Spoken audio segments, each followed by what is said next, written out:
Can a car have a blown head gasket and not overheat? Ah, the head gasket. That critical seal between the engine block and the cylinder head in your car that's about as underappreciated as the Best Original Screenplay Oscar category. Now the question is a bit like asking if you could walk around with a broken toe and not limp. Technically yes, but things aren't exactly peachy. So here's the deal. A blown head gasket is a bit of a misnomer because it doesn't actually explode. It fails. This failure can create a scenario where coolant leaks into the cylinders or the oil. When it first goes, your car might not overheat immediately. But don't be fooled.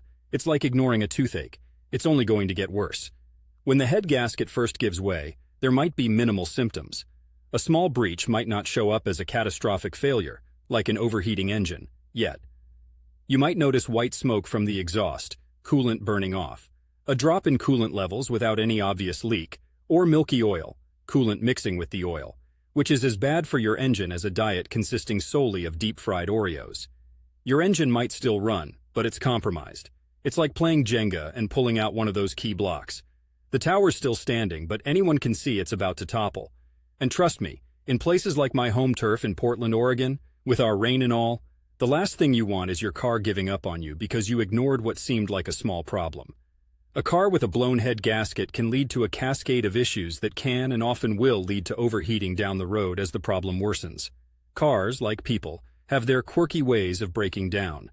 A gasket might not scream its failure with plumes of steam or the temperature gauge pinned to H, but just like ignoring that toothache, putting off the inevitable only leads to more pain. In short, yes, a car with a blown head gasket can initially not overheat, but it's living on borrowed time.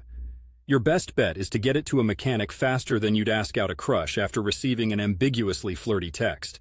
Otherwise, you're gambling with the health and longevity of your trusty metal steed. And just like collecting vintage Beanie Babies, it's a risky investment that's not likely to pay off.